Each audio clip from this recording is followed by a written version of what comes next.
Bharatiya Janata party का उनका अपना संगठन अब वो तैयारी कर रहे हैं, क्योंकि इधर जो जनता नाराज है, संगठन के बदलने से जनता की नाराजगी नहीं खत्म होगी। जो महंगाई बढ़ी है, जो बेरोजगारी बढ़ी है, जो सपने दिखाए थे, जो स्मार्ट सिटी बनाने का सपना दिखाया था, जो इंफ्रास्ट्रक्चर में सपना दिखाया था, इलाज को लेकर के बड़ी बड़ी बातें की गई थी, इलाज सस्ता होगा, दवाइयां सस्ती होंगी, नौकरी रोजगार मिलेगा, शिक्षा में बेहतर होगा, शिक्षा सस्ती होगी। लेकिन आज भारतीय जनता पार्टी के पास जवाब नहीं है।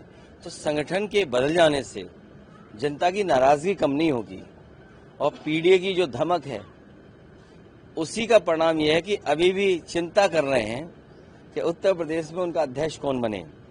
अध्यक्ष बनने से ज्यादा उनके अंदर जो इंटरनल जो डिस्कशन होता है, बड़े बड़े बुद्धिजीवी, बड़े बड़े सलाहकार और बड़ी कंपनियां बैठती हैं। सुनने में आया कि कई कंपनियां हायर की गई हैं जो विलेज स्तर पे सर्वे कर करके और जगह जगह लोगों से जानकारी हासिल कर करके जो सर्वे की टीमें वो उन्हें जानकारी देती हैं।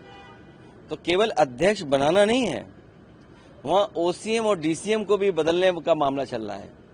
ओसीएम को कहाँ पहुंचाएं, डीसीएम को कौन सा पद दें, तभी उनका प्रदेश का अध्यक्ष तय हो पाएगा। सर, डिप्टी सीएम है ब्रजेश पाठक, वो जेपीएनआईसी को लेकर समाजवादी पार्टी पर आरोप लगा रहे हैं कि बड़ा भ्रष्टाचार हुआ है। देखिए, वो कुछ नहीं जानते, क्योंकि उन्हें अपने अस्पताल, मेडिकल कॉलेज, उनकी चिंता करनी चाहिए। और मैं आज आपसे कह रहा हूँ, रिकॉर्ड पे रख लेना आप बात, जितने भी मेडिकल कॉलेज हैं, किसी भी मेडिकल कॉलेज में जो मानक के हिसाब से प्रोफेसर्स होते हैं, असिस्टेंट प्रोफेसर्स होते हैं, टेक्नीशियंस होते हैं, वो किसी अस्पताल में नहीं है। और उसी का परिणाम ये है कि प्राइवेट अस्पताल तरक्की कर रहे हैं और प्राइवेट अस्पतालों में लोग भाग रहे हैं इलाज के लिए।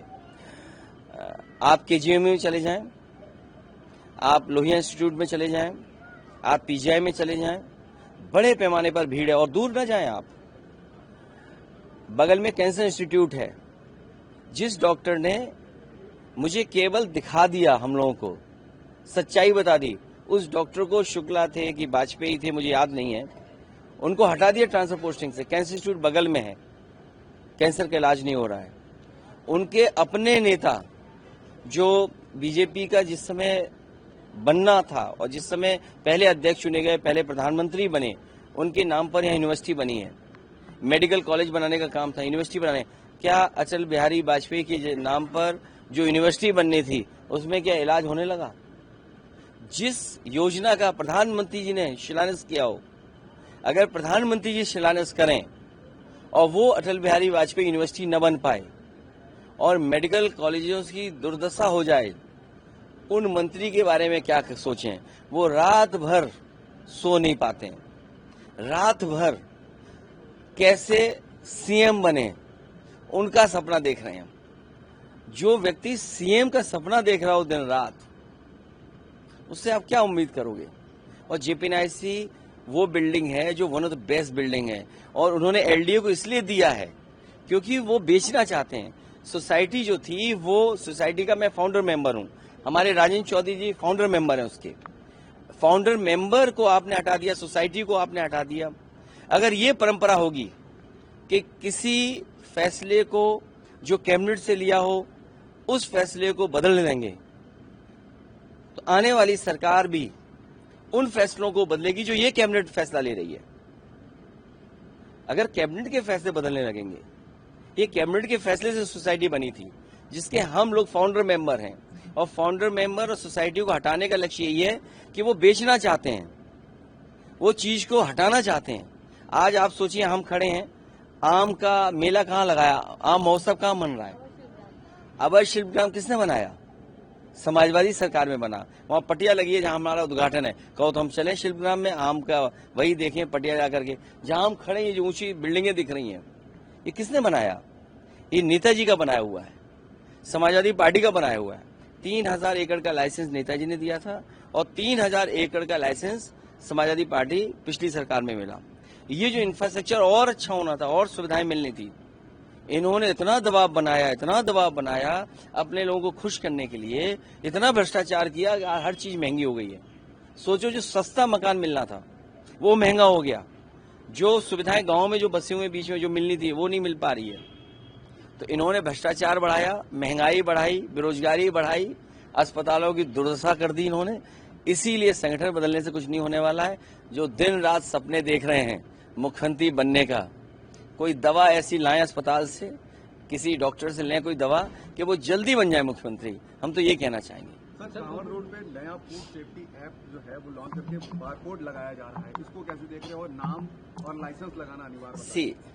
QR code, bar code, technology का इस्तेमाल करना, ऐप को इस्तेमाल करना, AI का इस्तेमाल करना, CCTV का इस्तेमाल करना। हाँ, ये बात कह दूं, बीजेपी के लोग CCTV से बहुत घबराते हैं, हर बार उनकी चोरी पकड़ी जाती है।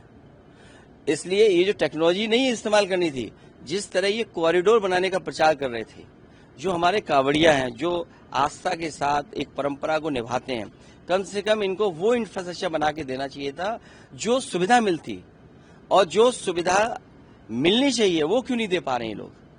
अगर 9 साल में इन्होंने कोई अच्छा कॉरिडोर कांवड़ियों के लिए बनाया होता, जो सुरक्षित होता, जो हमारे वैदिक परंपराओं के तहत होता, खाना पीना उसी हिसाब से मिलता जो हमारी वैदिक परंपराओं में है। अगर ये वैदिक परंपराओं से जुड़ा हुआ हमारा अगर आयोजन है या आस्था का एक परिक्रमा या हम उसको यात्रा पे निकलते हैं, तो इनकी जिम्मेदारी थी कि वैदिक परंपराओं को मानते हुए कोई ऐसा कॉरिडोर बनाते जिसमें कांवड़ियों को आराम करने का, उनके खाने पीने का, उनके स्वास्थ्य को लेकर के चिंता करते। अब तो इन्होंने कॉरिडोर बनाया नहीं, इसीलिए QR कोड, ऐप, ये नाटक कर रहे हैं। नाटक इसलिए कर रहे हैं क्योंकि अपनी नाकामी छिपाना चाहते हैं। हम तो इनसे कहेंगे कि कमिश्नर DM SP को लगाएं सेवा के लिए, खाना वाना की व्यवस्था के लिए, और CO और SDM को लगाएं उनके पैर दबाने के लिए, तो शायद उससे बड़ा आराम मिलेगा उन्हें। क्योंकि अगर CO, SDM इस स्तर के अधिकारी उनकी सेवा करें, पैर दबाएं, तो उन्हें भी पुण्य मिलेगा और एक सेवा का भाव जो पैदा होता है वो भी पूरा होगा। यही है हमारी वैदिक परंपरा, यही हमारा आस्था है।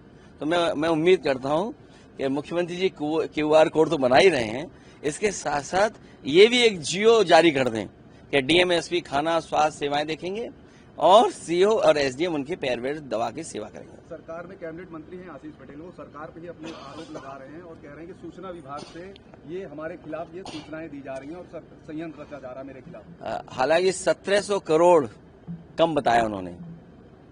मैंने पूरा उनका ट्वीट नहीं पढ़ा है, मुझे जानकारी नहीं है, लेकिन मुझे ये जानकारी हुई है कि 1700 करोड़ का बताया उन्होंने कि जो पत्रकार साथी हैं हमारे, इनको 1700 करोड़ रुपए का भुगतान हुआ है।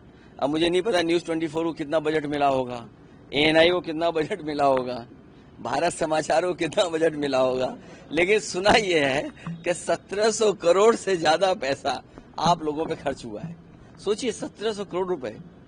तो वो आशीष पटेल जी जो कुछ कह रहे होंगे, क्योंकि कैबिनेट में बैठते हैं, सरकार में हैं, तो कुछ तो सच्चाई बता रहे होंगे। पद छोड़ने की बात भी कही है। नहीं, वो उनका व्यक्तिगत हो सकता है, लेकिन जो वो जानकारी दे रहे हैं उसमें कुछ सच्चाई हमें लगती है।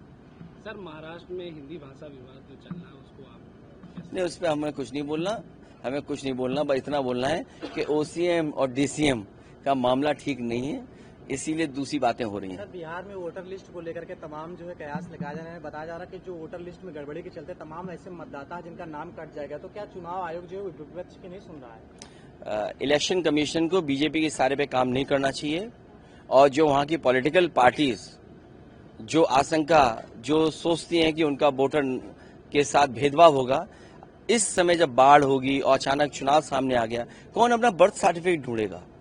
आप 20-25 दिन के अंदर 8 करोड़ वोटरों को आप नई वोटर लिस्ट बना रहे हैं। आप कल्पना करिए कि 1 महीने के अंदर 8 करोड़ वोटर्स को नई वोटर लिस्ट बनाना कितनी बड़ी एक्सरसाइज है। ये एक्सरसाइज 1 साल पहले क्यों नहीं की गई, 6 महीना पहले क्यों नहीं की गई, आज ही क्यों की जा रही जब चुनाव बिल्कुल सामने है? तो इसमें कहीं ना कहीं सोची समझी रणनीति है। भारतीय जनता पार्टी के सारे पे इलेक्शन कमीशन ने यह फैसला लिया है।